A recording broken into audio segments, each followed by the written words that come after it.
Welcome to Deep Dive Daily. Good morning, Andy. Monday Night Football was a total loss. Failure of a game. Incorrect handicap on the total. Coin flip in the second half. Lost again. Fresh slate here Thursday. if you didn't like 3 halftime losers in a week, well, I got great news for you. We're gonna add an extra 3 this week. The losing will continue until morale improves. Did you see the thumbnail I made? No, I didn't. I couldn't. I usually put a player or a coach. I just simply, for the Monday night thumbnail, I simply put the Monopoly guy where he's pulling his pockets out. Yeah, that's too bad. I will say that sounds like one of the guys from Minecraft, but to be fair, he doesn't speak in the board game. No, Mr. Moneybags? What's his name? I thought just Mr. Monopoly. Name. Mr. Monopoly? No. My son wants to buy Monopoly. Hey, we should get Monopoly. I'm like, nah, I like not fighting with you guys. I enjoy not. Yeah, I don't think you understand how Dad plays Monopoly. Like, how about not? Yeah, I'm a cutthroat. So, other takeaways from last night. He is Rich Uncle Pennybags, Milburn Pennybags, or the Monopoly guy. Anyway. No other takeaways from last night. Niners are going to I guess they're going to get a wild card. They might still win the West. They're 8-4, man. Somehow, some way. They two general observations, and you can push back. These are qualitative. Kyle Shanahan coached like he didn't want to see his defense on the field for 1 minute more than they had to be. That's fair. Robert Saleh coordinated the defense like he was like, we're just gonna go. We're gonna create pressure. We're gonna die trying, and they eventually did. And that the kind of fourth quarter failure for the Panthers to make any comeback effort was in large part because they finally did generate some pressures on Bryce Young. Bryce Young is an absolute fucking wild card. One pass is like, oh, this guy's the next coming, and the next pass, you're like, burn it all down. Can't play. It is very, very, very high variance with him. And McMillan had a bad game too. So his rookie of the year stock went down. Down like Enron, baby. Horn. A lot of that going around, by the way. I don't know if you Horn keeping an eye on the market, but yeah. Couple of decent injuries, decently important injuries. JC Horn concussion was ruled out, so they lost like 6 guys. Probably misses a guy. Chandler Zavala, the guard, injured.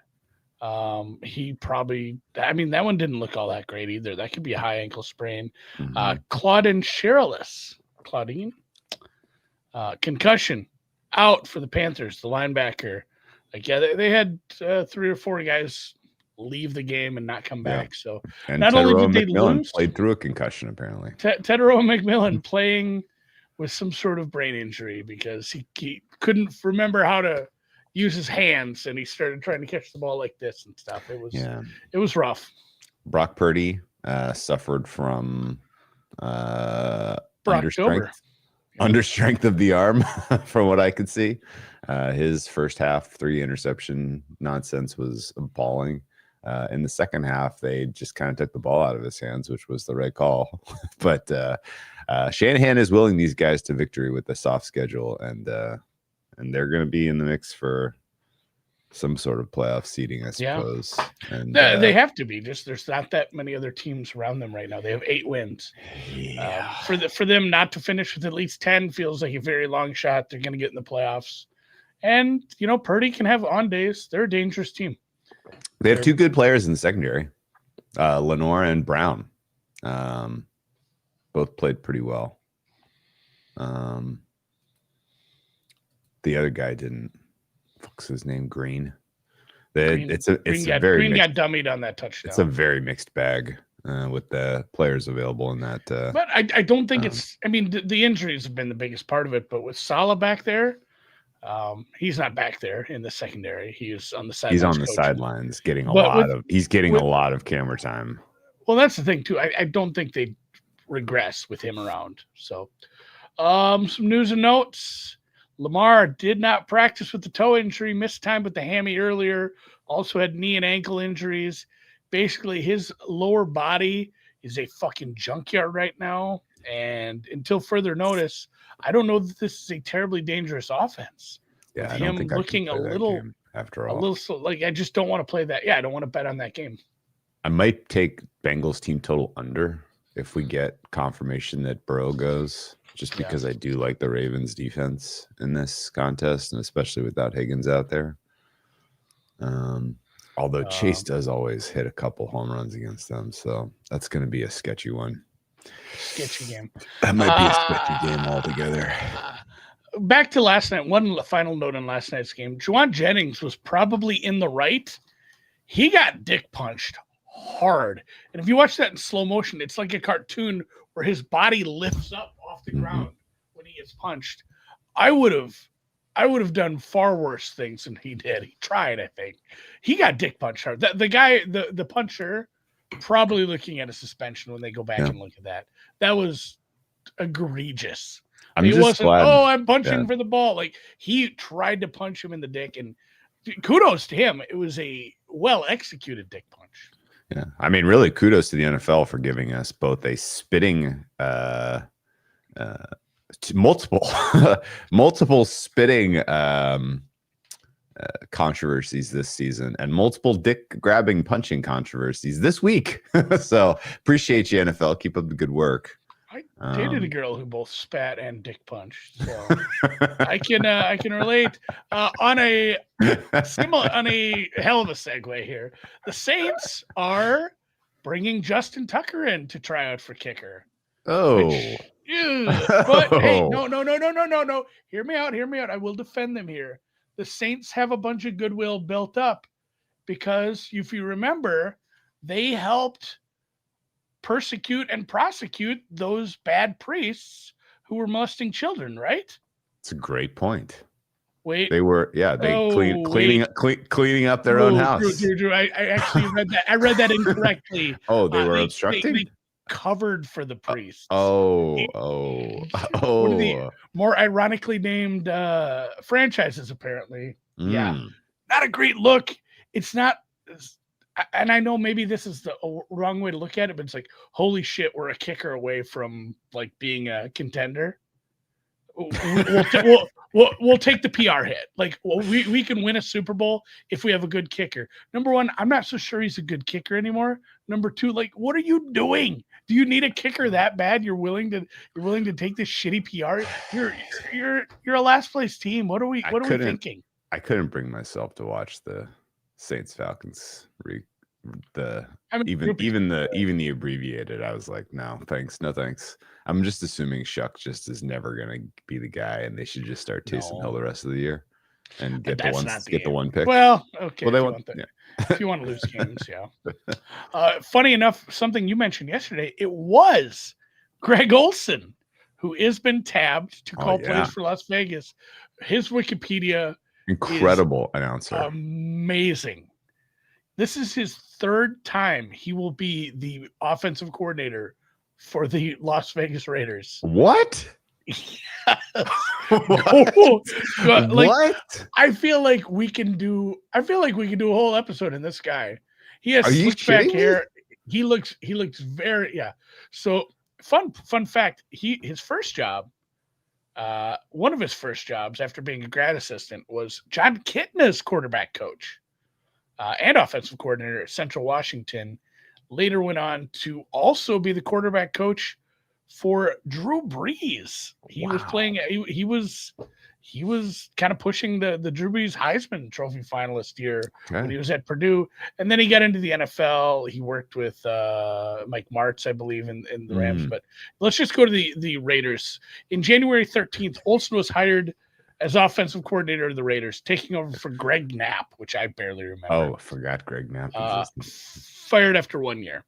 And then he went back to his second stint with the Jaguars. Fired, went to the Titans, Rams. Oakland Raiders, second stint. This was after the Gruden firing. Olsen was there, and he continued to coach under the Biscaccia realm. Okay. And then when Josh McDaniels came in, he was just not retained. So he was the offensive coordinator in that whole fucking mess as well. And then his second stint with the Rams, Seahawks. Now his third stint with the Raiders came back just as the quarterback coach. And when they fired Kelly, they're like, fuck it, just run it back. Doesn't matter. Nothing matters. This guy's like herpes. He just keeps coming back. And he's been fired from like 7 offensive coordinator positions. And actually, the biggest surprise of that whole rundown is that it wasn't even just him getting elevated and demoted within the organization. He got let go every time. And then they bring him back and then elevate him. Like, what the hell? What the hell? Do you think they know? Do you think he's collecting multiple paychecks from the Raiders? There's a decent chance that he's getting every Friday he gets 2 of them. He gets 2 envelopes. It's like, oh yeah, this was my contract from 2021. This is my contract from 2025. In Detroit when they got rid of Mariucci and demoted their OC. Like he's constantly been the slappy. I mean, he's what do you call that? The seal tape. Where they slap the tape on the tank of water? Yeah. Like, put it on there. Fucking Flex Seal him. He's been the Flex Seal 7 times. Where hey, somebody got fired. Well, Greg Olsen's on staff, right? Just have him call plays for 6 games. Let's get. I think I might get to play Augusta this fall, or this summer. Let's just get through the season. I'm on the short list. I know Ridley. I was expecting that it would have been more fun story if Tom Brady hired the actual color commentator, Greg Olsen, to be the Raiders OC so that he could kind of remove his competition from Fox. But this is a much funnier Greg Olsen story, honestly. It's something. Wow. Well, I think the Raiders are in trouble. All right. Real quick, Lions practice news because they played a little earlier. Glasgow out of practice with a knee injury on Monday. Played every snap in the game, but he did not practice Monday. We'll see his status today is important to keep an eye on. Kirby Joseph, the safety, wide receiver, Khalif Raymond, and Brock Wright. The tight end did not practice. Terry Arnold and Brian Branch were limited. I assume Terry Arnold goes. And then just in the theme of coaching, outside linebacker coach Charlie Bullen has been promoted to defensive coordinator interim for the Giants. First coordinator, unlike Greg Olsen, this is his first coordinator role at any level. Eagles safety Andrew Mukuba, IR, bad ankle injury as it turned out, worse than we thought. The Baker Mayfield injury is a low-grade sprain to his left shoulder. They're kind of making it sound like the guy might play. And it's a non-throwing shoulder. He looked to be very pained when he threw that Hail Mary, so we'll see. And I wrote down the moves. I don't know if you want to talk about any line moves. I think we got to cover all the rest of the injuries for Thursday because this list we could go through this list is real fucking serious. The Green Bay one, it's the same as last hurt week. in all 3 games. Yeah, okay, that's fair. This is crazy. I mean, let's just go through it. Let's start with the you mentioned Glasgow DNP'd. I mean, we can't remember if we ever mentioned it on the show even last week, but Sam Laporta full on just done for the season. That was a wild one. Secondary is limited. Offensive line, everybody's hurt. Lions have their backs against the wall as they are currently out of the playoff mix as it currently stands. The Green Bay Packers, everybody was limited here. This list is hilarious. Jordan Love, the entire team. Every cornerback, every wide receiver, and Josh Jacobs. What the fuck? What is happening? It's the same as last week. They had a massive list of people that were banged up last week. I think in general, the wide receivers and offensive lines are going to be at full strength when the dust settles here. Keyshawn Nixon, I think, is going to miss, and he's really, really good.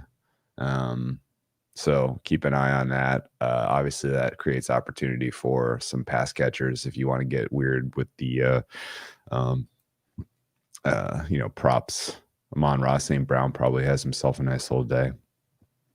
Yeah, that is wild. Cowboys. For whatever reason, George Pickens was a DNP with the knee calf. I told you I thought he looked something. It was more than just the dick grab at the end. Something was going on with him. My radar's up on that one. I think there might be something wrong with Pickens. Quinn Williams not on the list made me happy though. Yeah, Quinn Williams that's a good sign. Tyler Guyton DNP is a bad sign. Although for whatever reason, again, like maybe the Clayton Adams effect, maybe just the way Dak's playing this year when they've missed big time offensive linemen throughout the balance of the season, it hasn't truly affected their offense for some reason. So maybe that doesn't matter a ton. But Pickens would. Yeah, Pickens will play. He's fine. Mm-hmm. Yeah. Just short week. Take anything that's bugging you. Short week, take a day off, you're fine. Tyler Guyton for the Cowboys and Trey Smith for the Chiefs. Opinions? I think they both missed. No. Yeah, I think so too.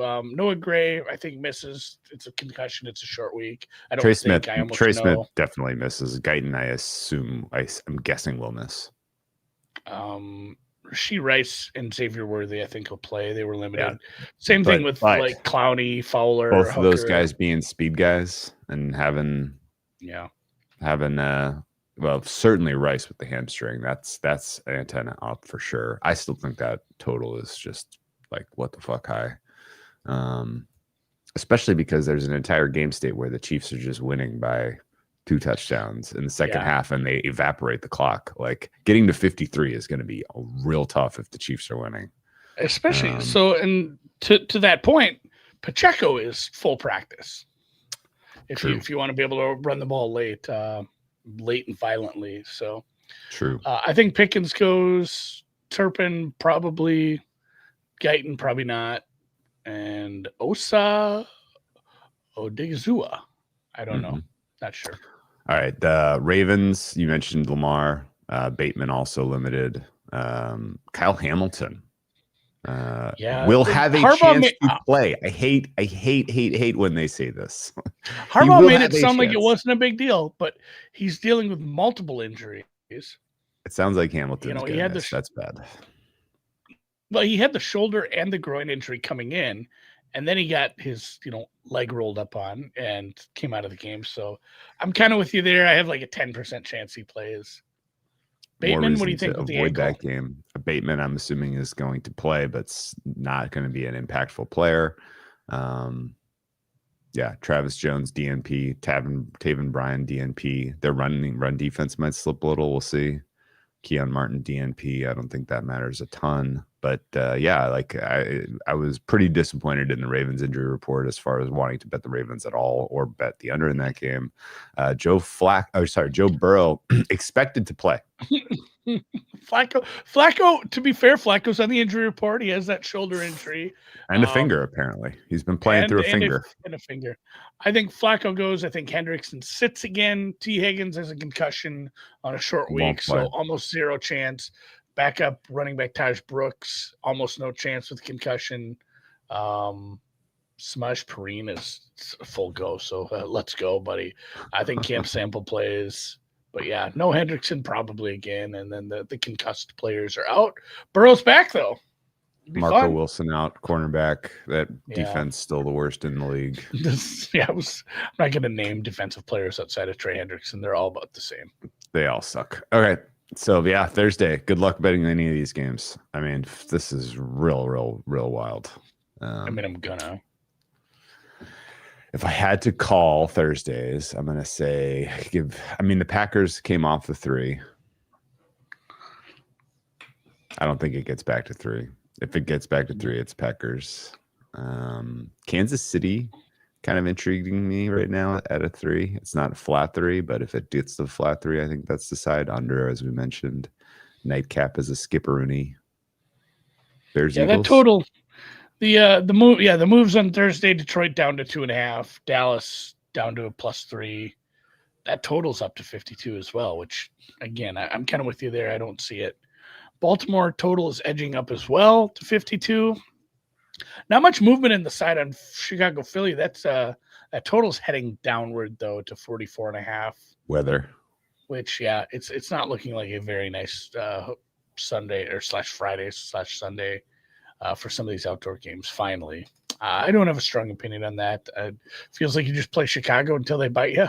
Yeah, especially Eagles dealing with a bunch of secondary injuries. Yeah. Let's keep riding it. Keep riding it till it stops working. Not a great place for Caleb Williams to play. I think if he has a stinker, Ben Johnson's going to cook up some nasty running scheme. I feel like fair. They're going to run it on them. The one I was wanting some opinion on as well, and there's a couple others, but Indy, that side is stretching out to 4.5, 5 in the Houston game. Surprised thoughts on that? A little surprised. I thought that would stay a little closer. I guess the Indy disappointing loss, but whatever. It's still the Chiefs. It's still a very good team, a very good quarterback. You lost, and you almost got the win. You covered, which should be something. So I was surprised. I'm kind of making a case against it, but I'm still surprised that Houston isn't getting a little more respect. Houston coming off extra rest and having, I don't know where you rate the Bills' offensive line, and I know that one tackle was a little banged up, but that's one of the best offensive lines in the fucking country. Yeah, it's top 3. Talk like we're in college here. And Houston dummied them for big parts of the game. Indy's a good offensive line as well. The way that defensive line and that pass rush is looking right now, I don't know why we're just like, Houston, Indy will get right. This is a great spot for them. There's a hair smidge concern that the pass rush for the Texans is better at home than they are on the road. That's fair, but still, it's on the turf. Fast pass rush. But turf. the get off time and the environment and that and the NRG is pretty serious. It does help with snap counts and whatnot if you can have the crowd on your side. I still think Texans are the side at 5, especially. It's too big of a number, and I'm an Indy Max. My fare is. Oh no, never mind. My fare says the Colts is correct. Oh, you know what? I didn't adjust for Stroud. That's why. Sorry. Carry on. Yeah, I was going to say I'm at 6.5, but I don't have a Stroud adjustment done yet. The Tampa Bay. I made a humongous misstatement. My fare for that is it's a little under 5. I'm probably at 4 and change. If I adjust for Stroud, Arizona, Tampa Bay. That was kind of a slow opener because of the Mayweather injury. Maybe it's a Mayweather level event, but Tampa Bay opening mostly 3s, total 45. Fair enough. Okay. Brissett's been good. Jacksonville, Tennessee, pretty steady, 6.5, -42. LA Rams and Carolina Panthers. I don't have a notes on this because I did a lot of these before we had wide openers. I'm sure we're a little better now. So what, 10.5 for the most part? 10.5, 45, 45.5, 46 actually. Big number. It depends how you feel, but if Stafford is just let loose like he was last week and they say, you can't cover anybody, and your best cornerback probably just got hurt. You had multiple other defensive injuries. Yeah, I don't care. I don't care if they play this on the moon. I know it's a road game, but Stafford can just have 4 touchdown passes in the first half if they let it loose again. So I get the big number, but that is a big road number. Yeah. New Orleans, Miami, pretty steady, -6, 42. Jets, Atlanta, also pretty steady at a 2.5 point road favorite for the Atlanta Falcons, 39.5. San Francisco, Cleveland opened up with San Francisco 5.5, 6 point favorites, low total, bad weather, 38.5 at some joints, 39, 38 at bookmaker right now for the local low. Get it. And while San Francisco's not a good defense, Shedeur doesn't get to play the Raiders. They literally just have to do what they did last week and just do what they did yesterday and just crank up the rush. Bryce Huffback mattered. I know he had the famous no sack on the where he got Olayed, but he was generating some pressure for them. He matters. Minnesota, Seattle. Seattle's out past the 10 on the quarterback news, which I guess, like, do we know Max Brosmer's worse than JJ McCarthy? I guess he's less experienced, but that total's down to 41 off. It was 42.5. So can you tell me any fun fact about Max Brosmer? He's a Gopher, Minnesota Gophers. Is he? Yeah. I think I put this in the Discord. If he starts, he will be the first Golden Gopher quarterback to ever start in the NFL. Can you give me We're talking about a team that had, I don't know, 6 national championships, never had a quarterback start in the NFL. Can you give me a neutral evaluation of his facial hair? It's fine. Are you sure? This is very like vaudeville villain. He's got a little maybe real if they pointy, win, real pointy goatee. Faustian. Yes, he Faustian. is. Yes, he is Faustian. Did he make a deal with the devil? Did he make a deal with Kevin O'Connell? We need to know. Buffalo, Pittsburgh, steady. Bookmakers, you're high at 48 there. Steady 3.5 for the Buffalo Bills on the road. The Chargers number is pushing out towards 10 in the Vegas Chargers game. Total slightly down to 41. Nothing nice to write home about for the Raiders. So I guess that checks out. Washington, Denver's pretty steady at 6.5, 43.5. But the total on Monday night starting to tick down. 46.5 now off highs of 47.5, I think. Mm-hmm. Bookmakers still hanging at a 47, but everything is juiced to the under. We're assuming that Dart is back, but that's not public, right? The assumption was Dart will play now. Okay. And we're thinking that they're going to give him a green light to pass and not run, right? I think it'll be like, you can't possibly say you can never run again or you can't run this week. I think it'll be just, you'll see a lot fewer Ralph Wiggum through the window head first torpedo dives. Like maybe don't pin your arms back and lead with your head on every run. You know, you can slide, you can go out of bounds. I think it'll be more of that. You have to use his legs. If that hits 7, or if it goes below 7 once Dart's confirmed, I kind of want Patriots there, I gotta tell you. I don't really like Dart on the road with any type of governor. I don't love that part of it. The issue for me is it is some decent pass rushers for the Giants, and those injuries to the offensive line for New England are a little worrisome considering. Will Campbell's not that good.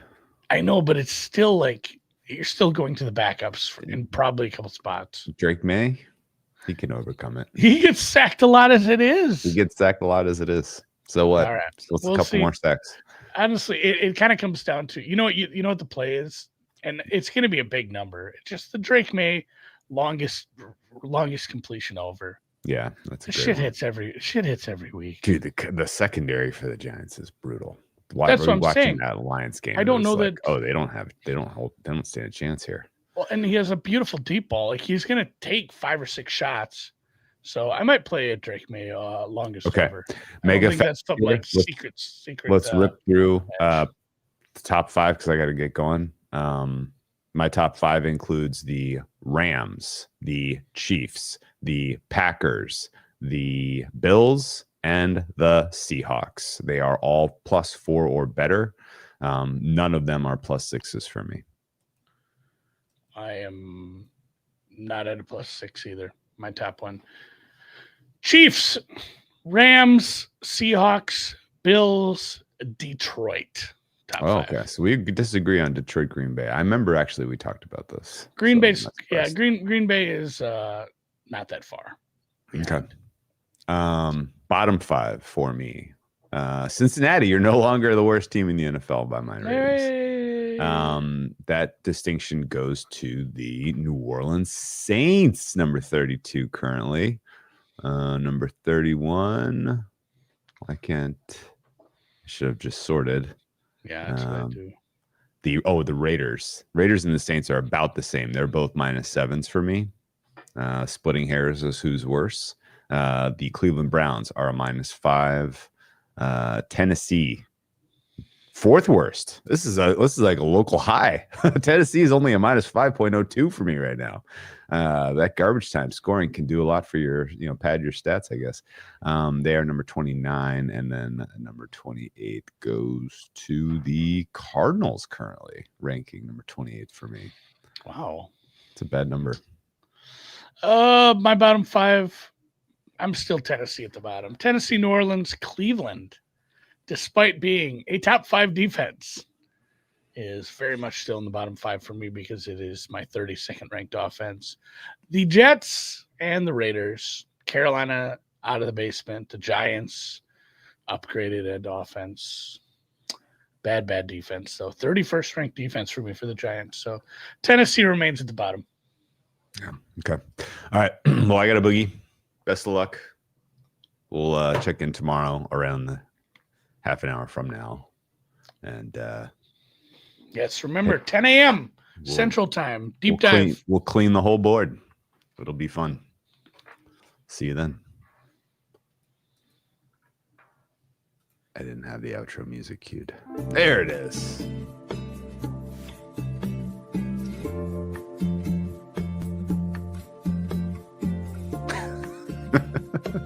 Hitting end.